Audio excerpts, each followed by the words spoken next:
Welcome back to AP Psychology in under 3 minutes. No time for intros, let's get into it. So let's be real for a second. Psychology as a field of study tends to lean more towards studying what is wrong with people. But why can't we be positive once in a while? Oh, and speaking of positivity, let's talk about positive psychology. This will be a field of psychology focusing on what makes people happy, what helps people bounce back, and what leads to long-term well-being. A positive subjective experience is something that makes you feel good personally. Throughout a bunch of studies in psychology, feeling and showing gratitude, meaning being thankful, is often shown to make you feel happier overall and turn into a positive subjective experience. Another thing here is signature strengths. These are things that you are personally naturally good at. And psychology shows that using your signature strengths often increases your own happiness. This is where you see predominantly two psychologists ask the question, what makes a quote-unquote good human across cultures and history? And this is where you see the creation of 6 virtues/strengths people can build throughout their lives. Those virtues are wisdom, courage, humanity, justice, temperance, and transcendence. I'm gonna assume you probably get what most all these mean, but just in case, here are the little definitions for each of them. Moving on, finally I want to talk about trauma, because often a misunderstanding here is that after trauma occurs, a person will just simply break down. And though this may be true for some people, oftentimes you will see people actually grow from trauma, gain perspective, and become stronger as a person. And this cycle of things is called post-traumatic growth. On the screen now are AP style questions for this topic. Pause now.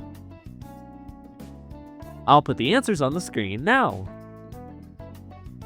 Only 3 more to go now.